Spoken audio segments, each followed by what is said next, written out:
Can the law of attraction change my destiny? Should we talk about that? Well, we're going to. So if you're on board, then please stick around and watch this video.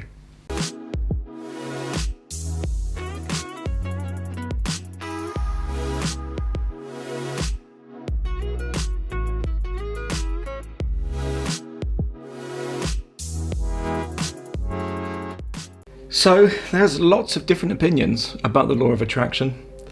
And in fact, I would say that there are, and people can, take law of attraction to be the be all and end all of the universe. But it isn't. There's plenty of laws.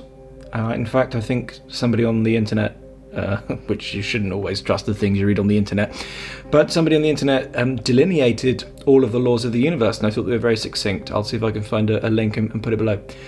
But before we talk about law of attraction and the way that it may be able to change our destiny, I want to bring your attention to the free offerings down below. There's a free breathing practice. There's a free introduction to Hatha Yoga.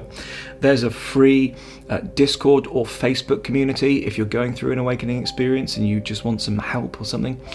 And the thing I'm really wanting to bring people's attention to is the Freedom Blueprint. It does exactly what it says on the tin. This is the culmination of my 6 years of experience on this path through one-to-one coaching.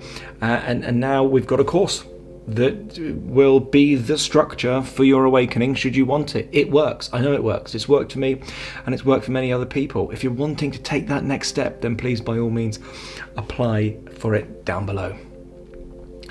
Can the law of attraction change our destiny? Firstly, I said that really loudly. Secondly, let's have a look at what law of attraction is. Law of attraction is this law of the universe, much like gravity. You can't see gravity, but if you jump from a building, you will feel the effects of it, isn't it? And in the same way, law of attraction, you can't see it happening, but you are working with it. You are attracting, this law is saying, those that are of a like vibration will be attracted to each other. And when I say those, I don't mean people, although I do also mean people. It's just not just people. That which is the same or of a like vibration shall be attracted to each other. Therefore, if you want to have abundance in your life, you must feel abundant, isn't it? We must, in a way, consecrate that feeling vibration of abundance inside of ourselves so that more and more abundance can come to us.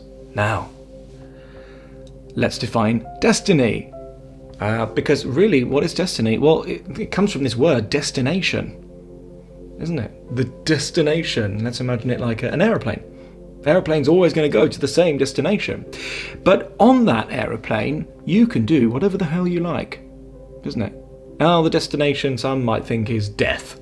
And we can talk about that in another video, perhaps, because in a way, is death even real? Question mark? Well, again, another video. For now, let's say that our destination is the life of our desires. Now, can we achieve that? Yes. And I think that's why most of our parents told us, especially if you're in my generation, that you can be, do, or have anything. And that is true. You can. Not that they particularly knew that or lived from that. They were just giving some fake toxic positivity, but actually, luckily, it turned out to be right. Now, that was the setup for us. But in our lives, we tend to recognize that we don't have, or we aren't being who we want to be, isn't it?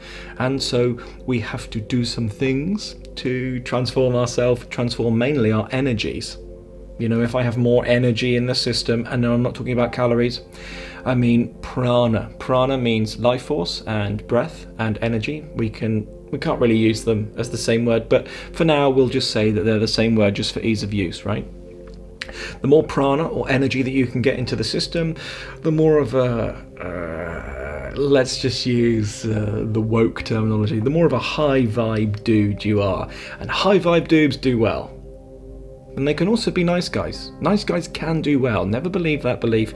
Nice guys finish last. They do not finish last. They finished first.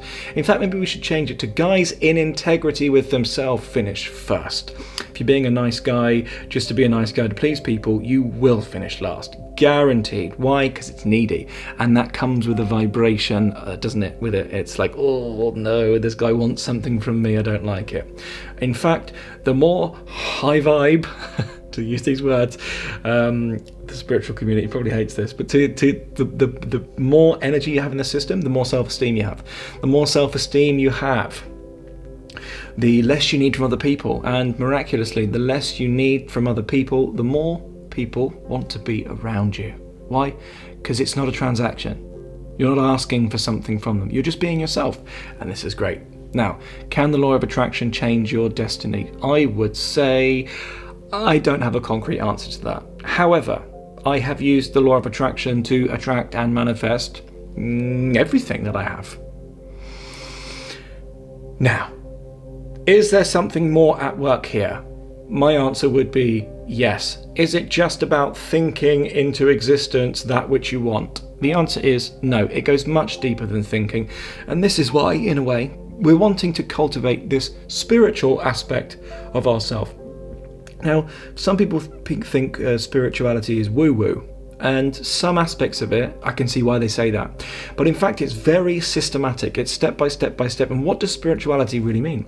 It means to have gone beyond the physical, to have experienced something beyond the physical. And so less woo-woo now, right? More real, more grounded.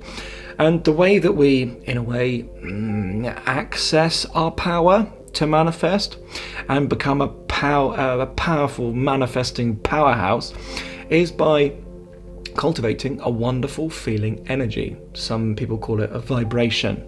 Now, vibration is moment to moment to moment, right? One moment we could be offering a feeling vibration of sadness, low vibration, right? And one moment we could be offering a feeling vibration of joy and bliss and ecstasy, which is more in alignment with our true nature. And so what we're trying to do here with these spiritual practices that we call sadhana, which is the backbone, the underpinning of the law of attraction, though it's not necessary to do them, they're a bloomin' good help. Because sometimes we can find ourselves really quite negative, isn't it? And we want to change the trajectory of our life, and therefore we must do sadhana. Sadhana is just your daily spiritual practice or your morning ritual or whatever to bring about the highest aliveness of intensity of energy, and yoga is one great way to do that. It's tried, tested and proven. Now, is the intention of doing yoga to get nice things? Are we doing the yoga with the intention to get nice things?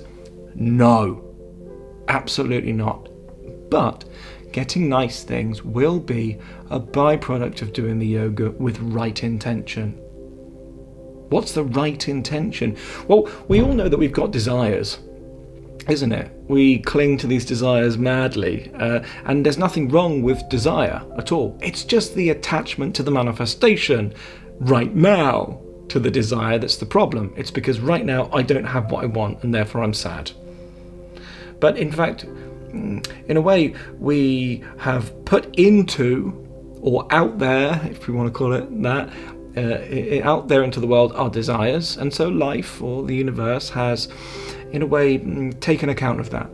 And we can watch the universe bend over backwards and bring us our desires. Trust me, I am proof of it in this life. I'm not saying that to brag. In fact, there are thousands, probably millions of us doing this work now, and you can see the benefit of it in many individuals. So there's proof to the pudding. Proof is in the pudding. Oh, I don't know what that saying means, so let's just leave that one there, but you get what I mean. The proof is in the pudding. Yeah, that's it. So, can it change my destiny? Well, because there's two ideas here, isn't there? Let's say destiny is destination, and we're always going to get to where we're going to go. So maybe in some ways or some forms of thinking, no, there is no, it can't change your destiny because you're always going to go there. But let's say your destination is to be your highest version of yourself. Well, if you don't do any work to get there, are you going to get there? The answer is probably also no. And so what is the highest manifestation of myself, and how can I get there? Well, to do this, I have to be filled up with a lot of lovely energy inside, don't I? So that I can serve people in the best way. That way, life wants to serve me too, if we understand it. It's a transaction, not really, but we can use this word because it's all I've got right now. It's a transaction. When we do right by life, life does right by us. It won't forsake us, isn't it? And so what's our intention here? Well, our intention here is to feel good now. And in fact, it's crazy because most of us humans are not that keen on feeling good. We'd rather be right or something, or stubborn. And so in this way, we can change our destiny via the law of attraction by bringing ourselves into more and more alignment with the wholeness of who we are. Really, we put the desires out there, which we're doing, and we get out of the way of it. We stop thinking about it and we start feeling and coming in tune with ourselves. And in this way, our destiny or the trajectory of our life begins to shift in a huge way. And actually, it's really quite easy to do. We just have to be willing to feel good and do everything that we can to feel good. And that does mean eating right, and that does mean doing a morning ritual, e.g. yoga or something like this, because it just sensitizes the nervous system in such a way so that we can manifest this highest version of ourselves that we know that we're here to be. Don't let yourself down here. The way to manifesting the highest destiny for ourselves and taking charge of our destiny is to feel good and to be committed, which does take discipline, to feeling good, isn't it? So can the law of attraction change our destiny? Yeah, I think so. Because it's definitely working for me. Now, whether that was always meant to be my destiny or not, who knows? Who knows? You know? But am I feeling good? Yeah. And the more I feel good, does the more miraculous stuff happen? Yeah. So, in a way, can we take the law of attraction to be real? Well, yeah, because we see it happening in our life. But was it always my destiny to progressively feel better and better and better and better in my life? And the answer is, I don't know. I don't know. I've put effort into that. I put effort into feeling good, so I don't know. Now, was that effort even me? Was there a me doing that effort? Or was it just predestined in this play of consciousness? Again, I don't know. But what we can control, or at least what we think we can control, we should be able to control, isn't it? And the one thing we'll all agree on is that we just want to feel good. And so then, in that sense, just take that idea and make yourself feel good however you can, with integrity to the whole. I mean, don't go hurting people if it feels good. That's madness. And it will not bring you what you want. It has to be in integrity to the whole. So can the law of attraction change your destiny? I would say yes. And so how do you do that? Feel good. When you feel good, things shift. If you're not feeling good, try some sadhana or sign up for the Freedom Blueprint down below, because it just works. Have a great day. Lots of love. Namaste.